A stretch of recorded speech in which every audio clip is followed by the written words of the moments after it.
What's going on, everybody? This is Saul Castañeda with mcscgreenwheels, and I'm here at home. As you guys know and been following our build here with Staff Sergeant Reckless, which happens to be our 1993 Fox Body GT with our Coyote build, which is the Illuminator. And you guys know that we've been doing this for about 8 years. So this build is a little bit more heartfelt than anything, especially because I'm putting a lot more effort into this guy, keeping it clean, trying to keep the wiring tucked in and everything.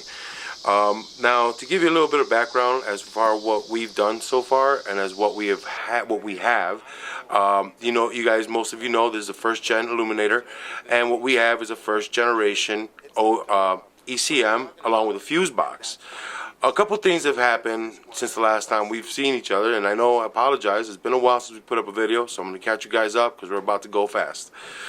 We ran into an issue here with the starting system. We have our Ford Performance control pack set up. We put in our ECM, we ran all our wiring, we did all our grounds, and we followed what the instructions that we received with this package were. Little do we know, and I did see the differences in the pictures, but I didn't think nothing of it. I figured, you know, it's just maybe a box that I'm missing with an upgraded package of something else. So I just went ahead, having a hard time trying to figure out what the fuse box to this guy is, which is a first generation 1 fuse box. I didn't have the schematics or like the diagram of how it worked. I just followed whatever the wires said, and we were having an issue. Mr. Ed came over, and we spent a good part of about 8 days not 8 days, 8 hours, 6 hours trying to do this, trying to figure it out, running wires, trying to figure out if we did a short somewhere, looking for shorts in our ground, looking to make sure that we didn't leave any wire peeled or something like that, make sure everything was connected, and we were unsuccessful. We were able to start the car by bypassing our fuse box and going directly to our starter, and it would start up fine. The problem with that being, guys, as you guys know, we are about safety. You know, we don't want to smash up this car. We don't want to have an accident. We want to make sure that we bring you guys every little bit of the content that is deserved of this car to put out. We want to show you the 1,000 miles that we want to put on there. We want to show you the 500 miles. We want to show you the days in track. So we want to make sure we keep it around. So safety being what it is, the clutch wasn't engaging. We wired it all up to our clutch switch. We did everything we could. People were telling us, hey, you know, do it like this, or cut all the wires off and ground this. And at the same time, for me myself, I'm looking for diagrams. I'm looking that works out better for me, and I'm not very big on electronics, but we gave it a go. I want to thank, for short, I'm not going to mention no names, but I want to thank, there was a lot of people on our Instagram. If you guys follow it up, go to our Instagram, look at it. There was some guys out there that gave me some solid information. But when I followed up with, you know, send me a diagram, it was kind of crickets. Again, on our Facebook page, we had some people reach out to us and say, hey, do it like this, like this, like this. You know, again, hey, send me a diagram how you did it. I would get nothing back, which so in my head. What's the point of the diagram? And of course, as we all know, the point of the diagram is to kind of give you a blueprint, or a blueprint of how it's going to run. Your hots, your common grounds, and your trigger switch, wherever it's going to go on anything on your car, from your ECM to the how the pin out on the steering column, what wires have power, what wires go to what. So that's kind of what the diagram gives you, and you know, it's easier for you to follow. Didn't Ford Performance send you that because you bought the engine new? So we bought the engine new, and we would figure Ford Performance would send us this, and we did get instructions, but like I was mentioning, these instructions came in as Generation 2 fuse box instructions. I don't understand why. So I've been trying to install this stuff based on Generation 2 specs, and I've been stuck on it for the last month and a half now. It's very upsetting because we've been trying to move fast. We've had some momentum, and things like this have slowed us down. Like we had an issue with our rear end, with our differentials.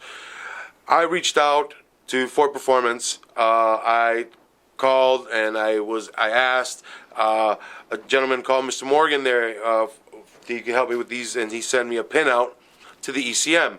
I necessarily didn't need a pinout for the ECM, but that's what he sent me. So once I got that, I called again, and I was in contact with Mr. Ken Cott. And Mr. Ken, although knowledgeable of it, he was going to get a second opinion on what I was doing. But he managed to inform me that my fuse box is a very, very, very, very early fuse box that they first started off with this. And one of the problems with this fuse box was that, I'm not going to put a number like he said, or the majority of them were defective. And it was due to cold welds, pins coming undone. You pull out the plug, it pull out the pins, stuff like that. And so I had to go ahead, as you guys could see, I had to tear down the dash again and get back into it. We were at that point where we were just ready to put the doors and fenders. We had to start all over again with that. We weren't getting the start, only if we jumped it. So being who we are, we want to know how we're going to do this in the safest way possible.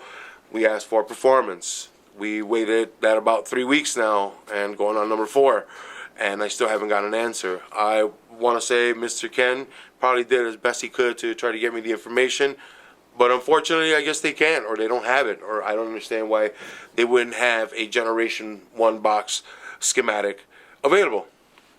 When you buy things, shouldn't they come with an instruction? I mean, Typically, you buy things and you whether they table a key. I'm just, yeah. Right. Typically, when you buy anything in this, you get the instructions that you need. You get what is going to be going or coincides with what you got. We run into this more than often, and it just sucks because it has holds us up. And you go online, you push in the numbers, you don't get what you need, you call for a performance, you don't get what you need, they don't have an answer, and we don't know why. We spent $2,800 on this system, and we're coming up empty-handed, which, needless to say, leaves a really, really bitter taste in our mouth. As far as why do we spend the money on that if we don't have the backing?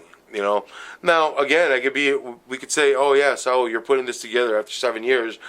I get it. But even so, I would think that I would get the instructions that are to be coinciding with the stuff that I'm installing from 7 years ago. I didn't. And so we're struggling back and forth and going back and forth and just trying to be cordial. I'm trying to be as nice as I can with it. And, but I am upset. It has taken time. It does take both of my times and Mr. Thomas' time. Mano Negra is not only here just on his own. We're doing this. Nobody's paying us for this. We're bringing this out for a purpose, and we want you guys to understand that it is frustrating when we can't get a simple answer. Or just tell me you don't know. And when I was at the brink to just figuring out and cutting apart and doing what I have to do, because, hey, in the hot rod world, that's what you do, right? You just make it work. Before I went through all that, I wanted to make sure that I got the clearance by 4 Performance to say, go ahead and destroy that $2,500 box that you bought from us. That doesn't work for you the way it should. Once we got that, and it didn't work out, after the various tries that they gave us, they, rewire this or jump that, and then I have extra wires that I really don't know what they're for, and to be honest, I still don't know what they're for because in the instructions they're not mentioned at all. So I'm at a loss with that, so that's fine. So what I'm going to do, ladies and gentlemen, I'm going to show you guys how we did it. Now, many of you guys are going to be saying, oh, well, so you did it wrong. Oh, well, so you didn't. Okay, when we asked, we didn't get the answers. So, if you want to quarterback it now from the seat, thank you. That's awesome. But I did it this way. And if anybody's out there dealing with something like this with a first-generation box, make sure you go ahead, ask what they told me, open that box, check your pins, and if it's broken, call them, and they will see what they could do for you. But yeah, I had to take it apart. Fortunately for us, our box was good, so I couldn't tell you why in the hell it's not doing what it should be doing after I wired it up every which way that it says in the manual, and I'm not getting the response I need. So what we're going to do right here, I'm going to give you a quick little walkthrough of what we did. Now, as you guys know, we already had the Dakota Digital set in. We already put in our Dakota Digital boxes in, and we already ran our wire. But I'm going to give you the 5 wires that we have on our Coyote Performance box. I have this red and blue. This red and blue is to the starter signal. So this means that when you go to kick it forward, it's just the momentary 12 volts that goes through it for the starter signal. We have these green one here is the fuel pump. Now the reason it's not starting up completely is because my inertia switch is actually flicked off right now. I don't want fuel going to the front because I wanted to make sure I got my electronics all set up. this brown and yellow right here, or this tan and yellow you guys see here, this guy right here is the tachometer. So he necessarily isn't coming anywhere down here to the ignition side, but he's going to my Dakota box, my Dakota digital box right here. The other important wire is right back here, and it's this green and red one. Now this green and red one is a constant power, and that's going to go to our Ford Performance control pack box over there. And this guy, you see this blue and yellow? Well, this blue and yellow really threw me for a spin, because on the tag it says neutral safety switch, then ground, which led me to believe you could either ground it or you could just connect it to your neutral safety. But either which way that I did it, it did not work for me. So even though you see it connected here, it is connected and grounded to the neutral safety. That's just for safety issues, just for me to make sure that whatever ground is needed to my ECM, it is receiving it. So I'm doing it that way. So this happens to be my Generation 1 Ford fuse box for our Ford Performance control package that we bought. And I know you guys see the wiring hanging out here. Well, I'll explain it to you pretty quick. You guys, as the most that I was saying, the relay itself needs power to be coming to it. So the way that I did it, this skinny wire here, this red and yellow wire is actually my blue and red. So this is the starter signal, positive 12, coming from the steering column. This red wire right here, this guy right here is for the coil. He's the ground side. And the other yellow wire right here is my positive constant 12 going to it. Now the far wire I got over here, this is my ground, and he's coming from my neutral / clutch pedal switch. This guy right here completes the ground circuit to our whole relay. And that's kind of what I was missing. I'm sorry, this red one right here is actually the trigger to the starter. So this one goes, as you can see how I have them wired up. That top red will actually trigger on your starter if you jump it over. But as it's set up here, I wasn't getting any kind of signal on that far one where I don't have a pin in. So that's where my ground would be, which would be over here. I wasn't getting a signal at all. And that's why we decided to go with this wire that runs to our neutral safety switch / clutch switch. And as you guys can see, the car will start now. And it's just a matter of giving it some gas, tighten up some things. I know I'm nerding out a little bit, guys, but bear with me. So what we have here is basically your diagram, is my diagram for my starter relay. You know, 30 is my hot, 87 is my starter signal, and then 12 volt right here, which would be 86. This is the steering wheel starter signal. And then of course the top one up here, which happens to be my ground to pedal switch. That's how I ran that relay. For those guys that want to look at a diagram, this is how I did it. Now you guys can go ahead and critique it. You guys can go ahead and tell me I'm doing it wrong. Or you can go ahead and drop me some knowledge, give me some science, stop yelling at me, and actually teach me something. As far as how the clutch works, we know that you have to engage your clutch in order to start the car. You know, and as you drive, you drive. If you miss a gear, car's gonna die out. And if that switch ain't working, well, you're kind of dead in the water. The big purpose of the neutral safety switch / pedal clutch is a safety feature. It is for that purpose that you don't start it while it's in gear and the car actually starts. You know, if you look online, man, I'm pretty sure you can find those horrific videos of that just happening.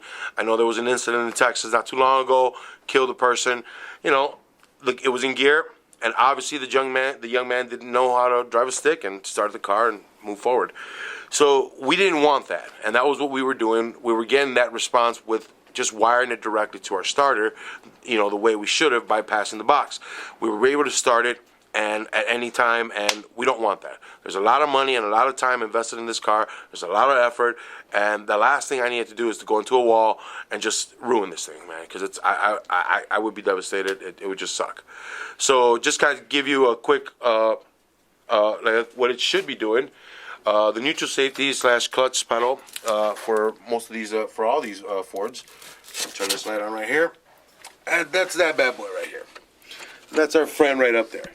Now, it's just really goes up, makes contact, sends a signal to your starter so you can start. That's all it really does. There's really no big science. But unfortunately for us, it just became a really big issue. Trying to deal with it, trying not to burn our Ford Performance control pack, trying not to damage any of the ECM components, you know, and so you really want to be careful because, like I said, that was a very expensive part, and so we didn't want to damage it, being this far in the build as we are. So, as you can tell, we have our two front wires right here, which is the red and blue. Let me get the light up here. And those are the ones that we decided to go with. We go on everything online to tell you about red and blue, red and blue. Those two red wires, there's two on the bottom and one on top. This is our neutral safety clutch switch, and it's also the clutch pedal switch. So this guy will not, if he fails, will not allow your car to start. What we did, we wired him up because we need him for our safety purpose, for safety reasons. We don't want to start this car in gear and it move or something like that. That was the purpose of this switch. So we were getting some kind of voltage in through here with the original wiring. We decided to go ahead and cut that off and just turn it on to negative. So what we did, just trying to figure out and look around for this switch to be integrated into our system here. That was the biggest issue that we were getting. And so just to give you a quick example of what it should do, we're going to go ahead and try and start the car now that we have everything connected. We have our Dakota Digital all connected. We have everything set up over there. And there's a reason I left our control box open is because we're going to go over there and I'm going to explain to you guys what we did on that relay. So as of right now, I can go ahead and turn this on. Right? And if I crank, I get nothing. Again, that's the purpose of the switch. Crank, nothing. So now, we are going to engage. Engage it. Let it go. And there you have it. The biggest issue we were doing, we had all the power coming in, but we weren't getting to that state. And so now, what I'm going to do, just to make sure, guys, that you understand that I'm not mentioning when I say my Ford Performance control pack is the whole thing, but this is my ECM, which is right here. And what I'm talking about is my Ford Performance control pack fuse box, which is the one that's sitting inside. And in there, the big difference being that I have multiple relays and fuses. Well, maybe not that many, but I got them there. So this is my Ford Performance control pack fuse box. Again, guys, I was saying, Ford guys, come on, man. You could have just thrown me a bone. You know, tell me you didn't even have the instructions. But I just don't believe that a corporation as such does not have instructions for something they made. So either the call went on the wayside, and they said, hey, maybe in another 2 days they'll forget that they called, and then they're going to go ahead and chalk it up that they solved my problem, which, okay, that's why I'm making this video, guys. I'm making it so if you guys have a problem, you could try and call Ford Performance, or you could just watch what I did, and maybe it may not be right, but maybe we'll find somebody out there in Ford Fox Bodyland that'll give me a damn right answer, and maybe a freaking diagram, guys. Maybe. So that's about all I got. I want to thank everybody on our Instagram page. Thank you for getting us there to about the 5,000 mark. We're at 5,000, going to be about 55. I want to thank everybody on there. I want to thank everybody on our Facebook page. Thank you very much, guys. Thank you for following. Thank you for the likes. We really, really enjoy watching the conversations between everybody. And, you know, we're not doing it to pick fights, guys. As you guys know, we're putting it out there for everybody to reach out. There's out there somebody selling a Mustang. There's somebody out there looking for one. I know that there are some people getting dragged sometimes. But, hey, man, that's just what it is. They're asking for that price. Don't just do. It's the internet, man. It's the internet. And guys, another thing, I cannot stress it enough. These are not our cars. They're not my car. They're not. We don't have a humongous warehouse. Again, we're just trying to communicate and help people keep the Ford Fox body community talking and positive, and hopefully get these cars from someone's garage that doesn't want it or can't drive it, and you guys get it, you know. But again, hey, the commentary is the commentary, boys. Hey, it is what it is. I love it. I love the banter. Again, we don't do it to piss people off. We do it to connect people. We swear. What happens from that point on, it's your show, guys. You do it. But thank you very much. We know we're on Reddit, we're on Pinterest, we're on Tumblr, and more importantly, we are here. We're on YouTube. Right here, guys, thank you very much. Thank you for everybody that is on YouTube that watches this. I know we're late. We're going to keep moving now that we figured this out. I'm doing another walkthrough. Guys, I know there's questions that are going to be asked. I hope we can answer them. Be patient with us. We do work, and we're rounding this corner, boys. So we will see you again in a couple weeks. It's not even a couple weeks. We'll see you again very soon, as we know that we can start it now. Next thing coming up, we're going to do our vacuum lines, and we're going to set up all our, do our final walkthrough before we let it actually sit, run, and watch what blows up. Guys, we love you. This is Saul from MCSC Greenwheels here in my garage. Good night. We'll see you soon.